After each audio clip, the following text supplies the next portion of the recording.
안녕하세요. 절대갑TV의 명품 PD 한PD입니다. 자, 오늘은 아주 특별한 날입니다. 세종이사당 국회 소위에서 법안이 통과가 돼가지고 이제 본회의에 통과만 남은 그런 역사적인 날입니다. 이제 여야가 합의를 했으니까 통과가 된다는 것은 시간 문제인 것 같아요. 여야가 합의를 했다는 게 중요한 거예요. 이것은 왜냐하면 지금까지 야당에서 계속 반대를 해왔으니까 헌법에 위배된다고 해서 그러나 통과가 되었다. 이게 왜 중요하냐면 대한민국의 가장 큰 문제 중에 하나, 여러 가지 문제가 있지만 계층 간의 갈등도 있지만 가장 중요한 문제 하나가 국토 균형 발전이 안 되고 있다. 서울 수도권에 다 몰려 있다라는 거예요. 서울 수도권 기업들도 몰려 있고 대학들도 몰려 있고 그 다음에 사람도 다 몰려 있고 당연히 모든 경제, 문화, 교육이 다 몰려 있다라는 거예요. 우리가 옛날에 그런 얘기를 하지 않았습니까? 말은 제주도에 보내고 사람은 서울에 보내야 된다. 서울에 가서 교육을 받아야 된다는 거죠. 그리고 이제 젊은이들이 이제 지방에서 졸업을 하면 다 취업을 하러 또 서울을 가지 않습니까? 그러니까 서울 수도 다 몰릴 수밖에 없다. 인구가 다 몰리니까 어떻게 되겠어요? 당연히 서울 수도 집값은 폭등할 수밖에 없죠. 그리고 인구가 많이 몰리니까 그곳에 집중적인 개발을 할 수밖에 없어요. 그렇지 않습니까? 교통망을 만들고 신도시를 만들고 그러다 보니까 강남의 집값이 뛸 수밖에 없는 거예요. 서울에서 제일 좋은 곳이 강남이니까 인구가 가장 많이 몰려 사는 곳에서 가장 좋은 곳이 강남이니까 강남의 집값이 뛴다. 그럼 강남의 집값이 뛰면 마용성도 뛰고 마용성이 뛰면 또 금강구도 뛰고 노도강도 뛰고 그러다 보니까 서울의 집값이 뛴다. 그리고 서울의 집값이 뛰니까 수도권의 집값도 뛰고 그러니까 대한민국의 부동산의 투기 거래의 어떤 근본적인 원인은 바로 서울 수도권에 다 몰려 있다라는 거예요. 2,500만 인구의 반이 얼마 되지도 않는 땅에 다 몰려 있다라는 게 문제예요. 우리가 생각을 해보면 미국 같은 경우에는 도시가 많지 않습니까? 워싱턴도 있고 뉴욕도 있고 달라스도 있고 시애틀도 있고 텍사스도 있고 LA도 있고 샌프란시스코도 있고 좋은 대학들이 많지 않습니까? 하버드는 또 저기 동부 쪽에 있고 그 좋은 대학들이 많고 그리고 그 도시마다 또 각각의 특성이 있고 각 도시마다 사람들이 다 이렇게 분산해서 잘 살지 않습니까? 미국 같은 경우에는. 근데 우리는 이 좁은 땅에서 모두가 서울 수도권으로 가는 거야. 그리고 마지막 목표는 강남이야. 그러니까 집값은 뛸 수밖에 없다라는 거죠. 이게 모든 사람들이 그곳에 몰려 있다 보니까 기업들도 그곳을 떠날 수가 없어요. 인재를 확보하려면 서울 수도권에 있어야 된다는 거예요. 그러니까 지역균형 발전은 안 되고 지방은 소멸 중이라는 거, 소멸 중. 지금 우리가 지방 대학도 지금 위기라고 그러지 않습니까? 지방이 국립대. 제가 84학번이니까 우리 다닐 때만 해도 경북대. 명문이었죠. 공부 잘하는 사람만 들어가는데 요거 지방에서도 서울에 있는 사람들도 경북대 쉽게 들어갈 수가 없었어요. 충남대.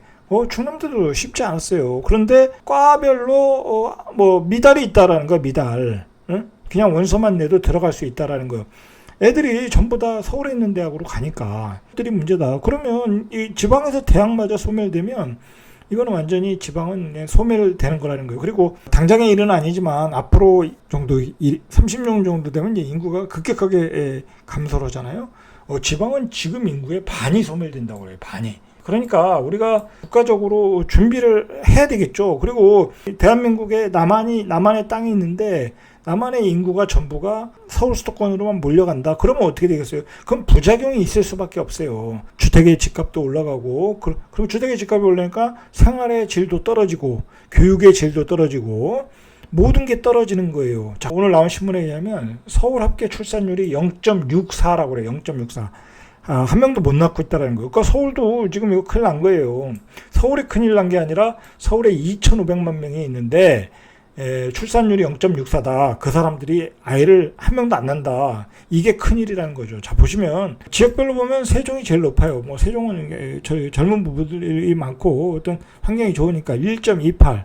그리고 전남이 1.15. 강원도가 1.04. 보통 더 시골로 갈수록 아이들을 많이 낳아요. 왜냐면 돈 들어가는 게 별로 없으니까 욕심을 안 내면 그냥 시골에서 자라가지고 농사를 짓든지 아니면 그 지역 사회에서 살든지 그러면 아이들을 많이 낳을 수 있어요. 굳이 교육비가 많이 안 들어간다고 하면. 그런데 이 서울에 살다 보면 자꾸 옆에 있는 사람들과 비교를 하게 돼요. 강남 사람들과 비교해야 되고 강남에 있는 사람들은 대치동에 사는 사람들과 비교하고 또 저기 잠실에 사는 사람들과 비교하고 자꾸 비교를 하다 보면 뭐랄까 아기를 낳을 수 있는 의욕이 떨어져요. 그리고 기본적으로 생활비가 너무 많이 들잖아요. 그리고 남들 다 교육시키는데 교육을 안 시킬 수도 없잖아요. 그러니까 버는 소득은 적고 자 그러니까 아이를 낳을 자신이 없는 거야. 그리고 결혼할 자신도 없는 거야. 자 이렇게 출산율이 떨어지는 것은 바로 우리가 그 서울에 너무 많은 인구들이 집중해서 살고 수도권에 너무 많은 인구들이 집중해서 살고 자 그러다 보니까 경쟁사회에서 비교하다 보니까 이런 그 현상이 생긴다. 자 그게 바로 이제 수도권의 쏠림 현상. 자 그것 때문에 그렇다는 거예요. 그리고 우리가 대한민국의 대학들이 좋은 대학들이 다 서울에 있잖아요. 뭐 인서울 해야 된단 말이 그 말 아니겠습니까? 서울대, 뭐 SKY 다 있지 않습니까? 근데 미국 같은 데는 안 그렇잖아요. 그죠? 미국엔 뭐 각 도시마다 명문대들이 있잖아요. 아이비리그가 있고, 저 필라델피아도 또 좋은 학교 있고, 뉴욕에도 좋은 학교 있고. 그러니까 굳이 이렇게 몰리진 않잖아요. 근데 우리나라는 좋은 대학이 다 서울에 있다.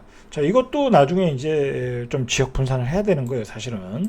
자, 그리고 기업도 다 서울에 있으니까 서울로 다 달려가고 졸업을 하면 젊은이들이 지방에 없어요. 지방은 지금 뭐 제조업 위주로 돌아가다 보니까 제조업에 종사하시는 분들 위주로 있는 거예요. 자, 그리고 우리나라의 산업 구조가 이제 그 제조업에서 IT 구조로 바뀌고 있지 않습니까? 우리가 주식 시장을 봐도 이제 시가총액 10위 안에 드는 기업들이 뭐 네이버, 카카오, 뭐 NC 소프트, 뭐 클래프톤 뭐 그런 회사 아니겠습니까? 자, 그런 회사 위주로 가다 보니까 이런 IT 산업의 IT 산업은 인재가 굉장히 중요하잖아요. 인재 확보가. 자, 그 인재 확보를 하니까 서울 수도권에 다 몰려 있는 거예요. 그리고 이 제조업에서 IT로 우리 그 산업의 중심이 넘어가기 때문에 이 서울 수도권의 쏠림 현상은 더하다. 자, 그렇게 해서 요즘 부각하는 도시들이 바로 경부라인의 판교, 분당 뭐 그런 지역 아니겠습니까? 용인. 자, 그런 지역에서 사람들이 몰리고 있다라는 거죠. 그리고 바이오 산업도 거의 송도에 다 있잖아요. 그죠? 우리나라 대한민국의 산업의 두 가지 축, IT 산업과 바이오 산업이 거의 서울 수도권에 다 있다. 인재가 다 그쪽으로 쏠릴 수밖에 없다. 자, 이런 와중에서 이 지역 균형 발전이 중요하다라는 얘기가 중요하다.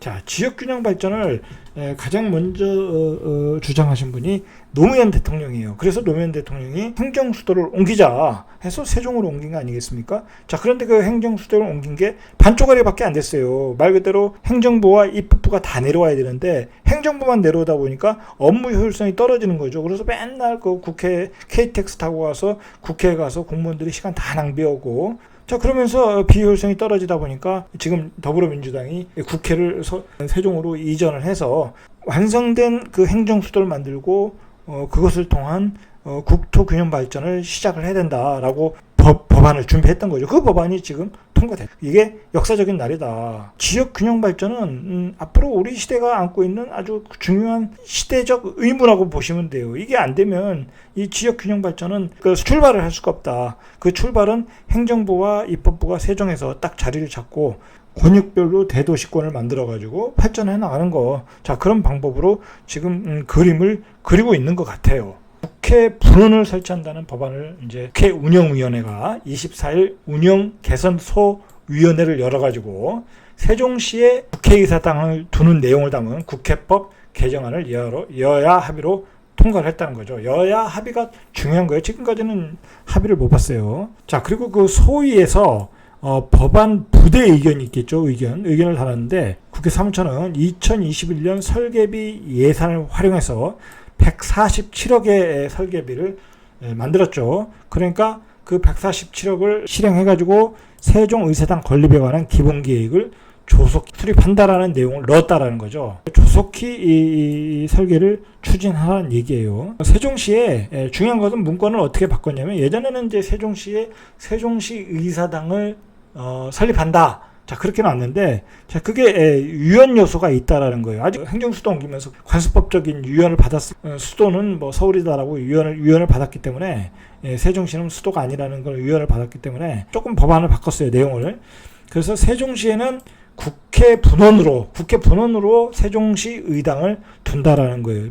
뭐 좀 아쉬운 면은 있지만, 뭐 이거라도 일단 통과된 게 다행이라고 생각을 해요. 그래가지고 상임위원회가 여러 개 있겠죠. 그 중에 이제 중요한 몇 개의 상임위원회를 빼고 세종시로 다 옮겨간다. 자, 그래서 행정부와 입법부와 업무의 효율성을 높이겠다라는 얘기죠. 자, 이런 내용들이 통과가 되었다. 자, 통과가 되었으니까 앞으로의 추진 일정이 어떻게 되냐면 30일이나 31일 중 운영위 전체 회의를 열고 개정안을 심사 의결할 예정이다. 뭐 서로 합의를 본 내용이니까 어떤 형식적인 것만 남았다는 거죠. 이게 이제 법사위를 거친다고 그래요.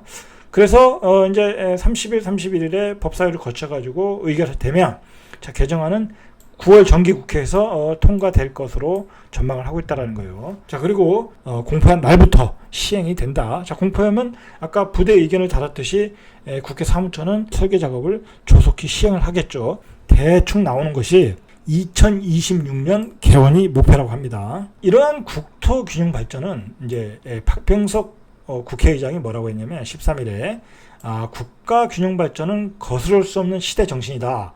국회 세종의사당 건립이 그 상징이라며 21대 국회 임기가 끝나는 2024년까지 첫 삽을 뜨는 것을 목표로 하고 있다고 밝혔습니다. 자, 우리가 만약에 이것을 방치하고 만약에 계속 서울 수도권에 몰려있다라고 생각을 한번 해보십시오. 모든 것이 몰려있다. 지방은 진짜 소멸할 수밖에 없어요. 우리가 해방 이후에 급격한 산업발전, 한강의 기적을 일으키지 않았습니까? 자, 그 기적을 일으킨 데는 분명히 서울이 기여한 점이 있어요. 서울의 어떤 경제, 메가 경제가 기여를 했지만 그것으로 인해서 우리가 너무 빨리 달려오다 보니까 서울이 한 부분이 있더라. 지나고 보니까 지역 균형 발전이 안 되더라. 그리고 지금 시대가 많이 바뀌지 않았습니까? 이제 IT 시대, 어떤 디지털 시대에 뭐 그런 것들이 더욱 가속화될 수 있다. 우리가 이제부터는 국토의 균형 발전, 밸런스를 맞춰가면서 해야 우리가 나중에 문제가 없을 것이다. 뭐 그런 점에서 이게 이제 시대 정신이다라고 이야기를 하는 거예요. 자, 대선 주자들도 대부분 일치를 하고 있어요. 자, 국민의힘의 대선 주자, 유력 주자 윤석열 전 검찰총장은 지난달 6일에 행정부처와 의회는 공간적 거리가 짧아야 한다며 국회 세종시 이전에 힘을 보탰고요. 그 다음에 민주당 대선 주자인 이재명 경기도지사와 이낙연 전 대표, 자, 각각 21일, 22일에 세종의사당 건립에 대해 강행 처리가 필요하다, 단독 처리도 필요하다라고 뜻을 밝힐 정도로 강한 의지를 펼쳤어요. 자, 이렇게 대선 주자들도 긍정적인 강한 추진의 의지를 펼쳤다. 자, 그러나 이제 반대하시는 분이 있더라고요. 바로 이제 홍준표 국회의원. 자, 이분은 반대를 하시더라고요. 좀 생각이 틀리신 것 같아요. 자, 일단 우리가 국회 이전의 효과를 좀 봐야 돼요. 뭐 이거는 이제 어떤 그 세종시에서의 어떤 효과 같아요. 자, 효과라고 볼 수 있죠. 자, 그간 세종시에 있는 중앙부처 공무원이 출장을 매년 다녔어요. 서울로.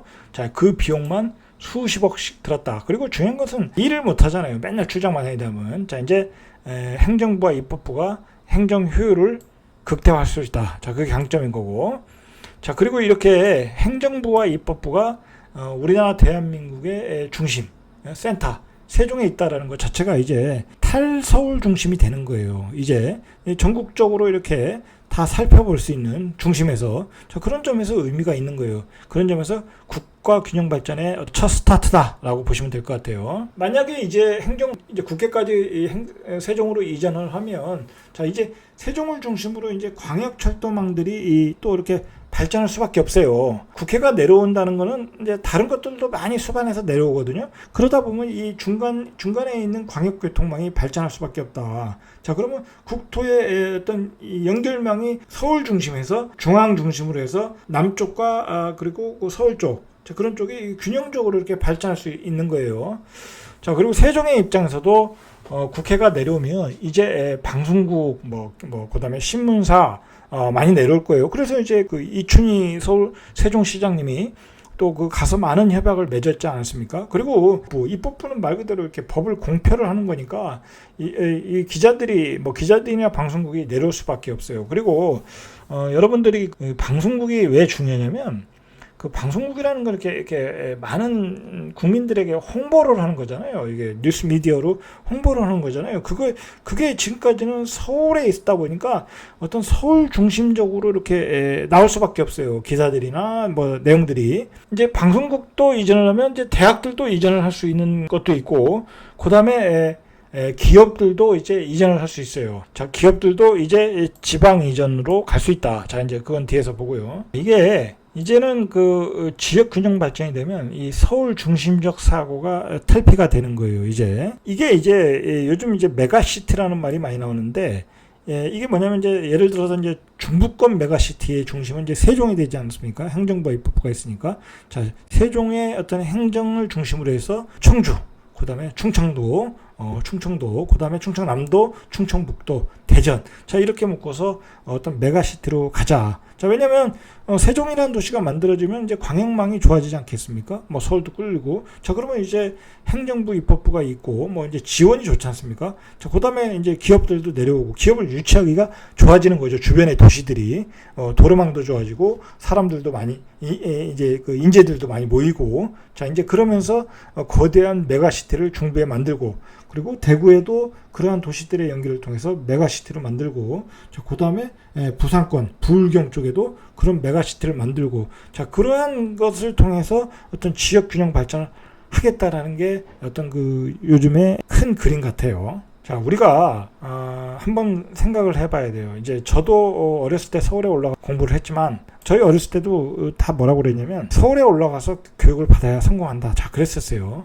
자, 요즘도 마찬가지잖아요. 인서울 해야 취업이 가능하다. 막 그런 얘기를 하지 않습니까? 자, 그런데 우리가 굳이 우리가 뭐 서울에 가서 취업을 할 필요가 없는 거예요. 사실은 지방에 좋은 기업들도 많고 지방에 공공기관도 많고 이제는, 그리고 지방에 있는 공무원을 해도 되는 거고, 그런 이제 개념을 깨버리는 거예요. 이제 옛날에는 우리 대학 때만 해도, 우리 어렸을 때만 해도 당연히 서울을 가야 된다. 그래야 사람이 성공할 수 있다. 이제 그런 사고를 가졌는데, 행정 수도가 완성이 되고 어떤 그 수도로서의 어떤 개념을 갖고, 자, 그렇게 되면 굳이 서울로 갈 필요도 없다. 지방에서 잘 살 수 있다. 자, 그런 개념을 가지면 이제 인구가 분산이 돼야 된다는 거죠. 이제 서울 수도권을 몰리지 않고. 그렇게 인구가 분산이 안 돼야 기업들도 그 지역에 가서 인재를 많이 뽑을 수 있을 것이라고 생각을 해야 내려오지 않겠습니까? 자, 그렇다는 거예요. 우리가 이제 우리 자제들이 이제 여기서 졸업을 하고 지방에서 졸업하고 서울을 많이 가지 않습니까? 취업을 하러. 그러면 우리 자제들이 가서 얼마나 힘든 생활을 해요. 그 전세값도 비싸고 월세값도 비싸고.